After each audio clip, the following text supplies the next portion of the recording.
جہاں پر قرآن نے عصمت کے لفظ کو استعمال کیا، بارہا آپ کا سنا ہوا ہے، میں ذرا سی تفصیل کے ساتھ اور تھوڑی سی گفتگو آپ کی خدمت میں عرض کروں گا اور زحمتوں کو تمام۔ دوسرا مقام آیہ بلغ یا ایھا الرسول بلغ ما انزل الیک من ربک فإن لم تفعل فما بلغت رسالتہ، اے میرے حبیب آپ پہنچا دیجئے وہ شے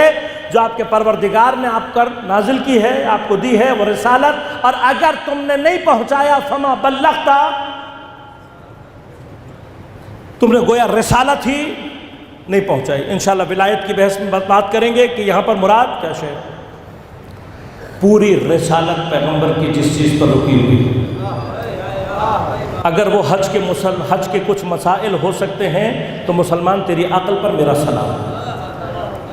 کیونکہ یہ رسالت صرف پیغمبر کی رسالت نہیں ہے، آدم سے لے کر خاتم تک کی رسالتیں ہیں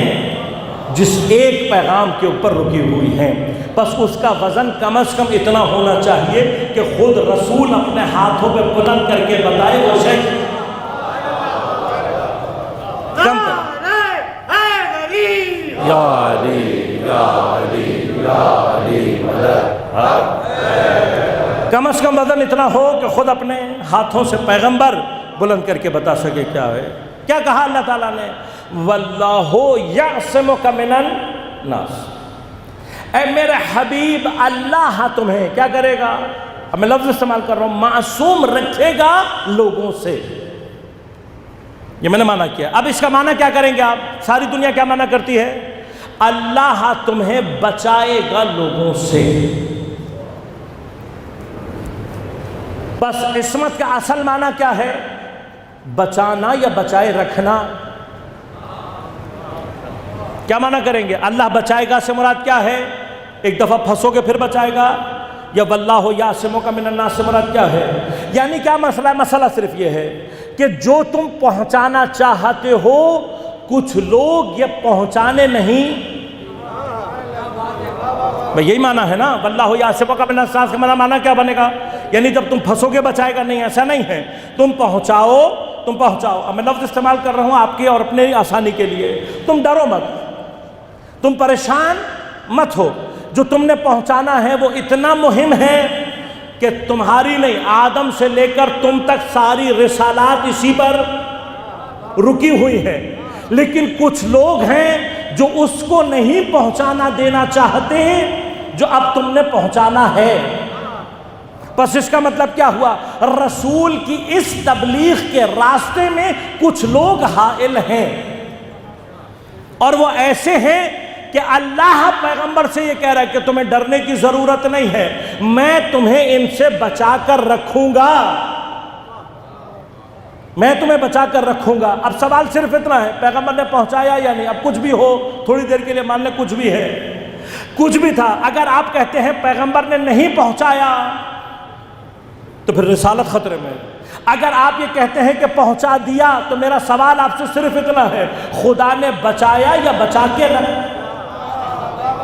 خب اگر یہاں پر عصمہ کا معنی یہ نکل رہا ہے کہ خدا بچا کر رکھے گا تو آیہ تطہیر سے جو عصمت ثابت ہوگی وہ خود بخود ثابت ہو جائے گی، پاک کرے گا نہیں، تمہیں پاک رکھے گا انشاءاللہ مطلب کو اپنی جگہ ثابت کروں گا۔ یہاں پر عصمت کیا مراد کیا ہوئی، بچا کر رکھے گا، یعنی کچھ ایسا تمہارے اندر عطا کرے گا، تمہیں ایسی کیفیت میں رکھے گا کہ یہ لوگ اس تبلیغ کے درمیان حائل نہیں ہو سکیں گے۔ بس اب میں سارے عالم اسلام سے ایک سوال کرنا چاہتا ہوں، یہ وہ لوگ کون ہیں کہ جن سے اللہ اپنے پیغمبر کو بچا کر رکھنا چاہتا ہے؟ بھئی کوئی تو نام ہوگا نا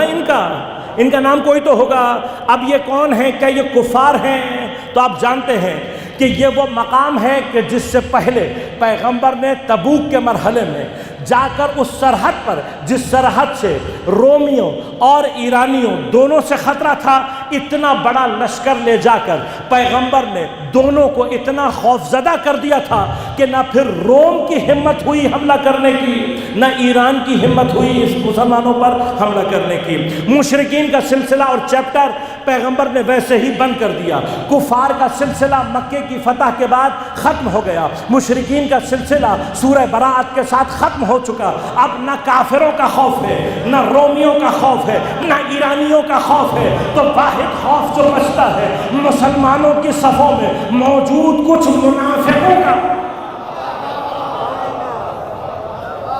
تو اتنا تو ماننا پڑے گا کہ پیغمبر کی حیات کے آخری مرحلے میں یہ منافق اتنے طاقتور ہو چکے تھے کہ اللہ نے کہا اے نبی اب پہنچا دو، اور پھر ڈرنا نہیں ہے، ہم ان سے تمہیں بچا کر رکھیں گے۔